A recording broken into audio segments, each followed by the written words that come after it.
I was in a ruck, didn't realise what happened, and I saw two boots swinging across in the ruck and couldn't really get up for like 2 seconds. Managed to compose myself and continued with the game. Only found out I had a concussion after the game.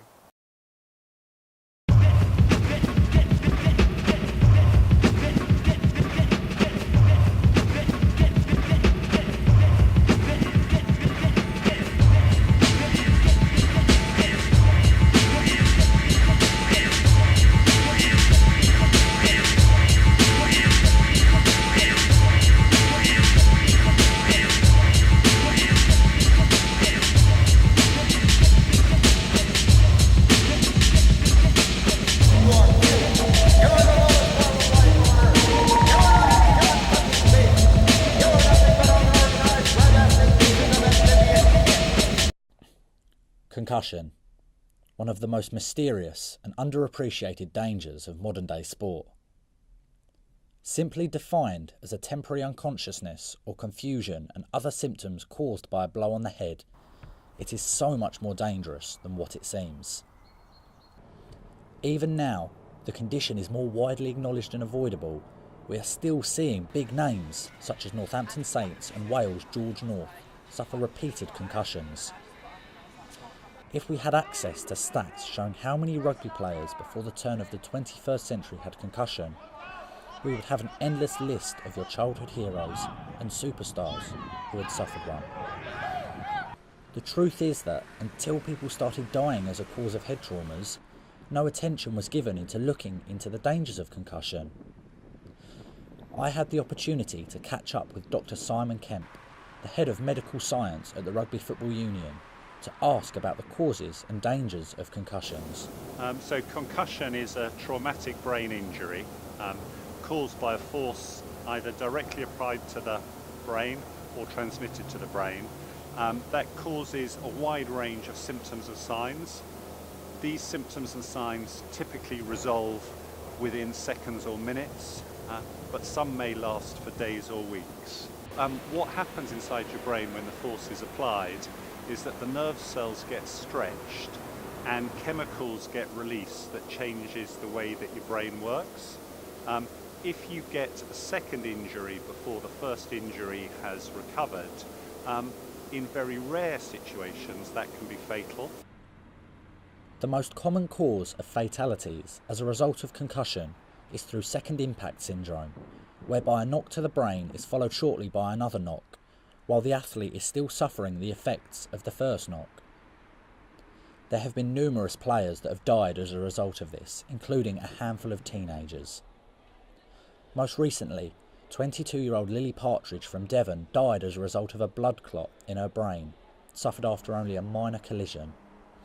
It was a freak accident, and one that you could say was unavoidable, but it begs the question of whether rugby will ever be free from danger and risk. As a keen rugby player myself, I've always been wary about concussions. I knew very little about concussion before I started filming for this documentary, and I'd be lying to you if I said I knew anything at all about concussion when I started playing at the age of 17. This is why I think that the RFU needs to be doing more to educate the younger people on concussions and how to prevent them. It's not exactly like you're going to tell a little kid that there's a chance he might die if he suffers a head injury playing the game he loves. But something as much as an information day at the start of each season could really go a long way to helping people prevent and stop concussions. I spoke to Dr. King at the RFU about how he feels about the prevention of concussion. So concussion prevention is clearly something that most people in the game are thinking about really hard at the moment. In terms of the steps, but basically you need to consider a number of things. You need to consider whether the laws of the game are the right laws. So the laws are something that's owned by World Rugby. So World Rugby are working with unions such as ourselves, looking to see whether specifically the law around the height of the tackle is the right law. In an independent study of the Middlesex University rugby team, I found that over 70% of the team didn't know that concussions can lead to death, with 50% believing that concussion was just being knocked unconscious. Despite the increase in publicity about the dangers of concussion, still not enough is being done to help young players understand the consequences. This is an area in which the RFU and World Rugby have recently cited as an opportunity to educate, and something we are likely to see improvements on in the future. In order to truly understand the effect of a concussion on a young player, I went and spoke to a former teammate of mine at Middlesex University, Idzam Arkanda. He suffered 2 concussions in a very short space of time. Went to the doctors and I had to do an MRI scan, which led to a few other tests. Found out that I had brain fluid and that took me out for about 4 months or so, and I couldn't play rugby for a little while. But was you scared by going to the doctors? I was pretty scared to get the results. Yeah. I kind of knew what the answer was, but the first one we were playing an away game at Reading, and I was in a ruck, didn't realise what happened, and I saw 2 boots swinging across in the ruck and couldn't really get up for like 2 seconds. Managed to compose myself and continued with the game. Only found out I had a concussion after the game. Yeah. The second time was also another away game the next week. We played against Hendon, if I'm mistaken, and 2 big guys were coming in, 2 forwards were coming in as I was trying to get the ball out, and as they were coming, I got down, and both the knees hit me, and one of my teammates' foot actually kicked the shin of the leg hit me as well. I couldn't get up, and yeah, that was pretty much. I'm pretty sure the concussion from the week before didn't really help.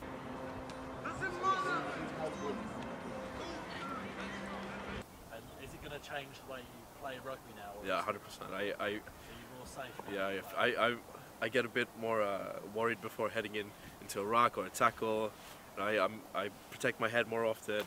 Just not as quick as I used to be, I guess. Yeah. What's clear to me is that the game of rugby is evolving, and with that, they're understanding more about concussion and how it can affect players and how they can prevent it. What is less clear to me is how and if the game of rugby will ever be risk-free. As it's a contact sport, there's always going to be risks of head injuries and traumas.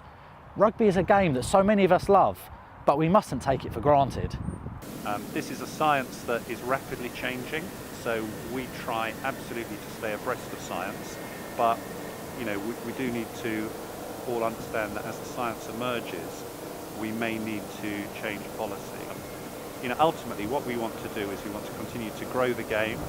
We want to engage as many players as possible, but equally we need to do what we can do to protect them from the consequences of all injury, as well as concussion.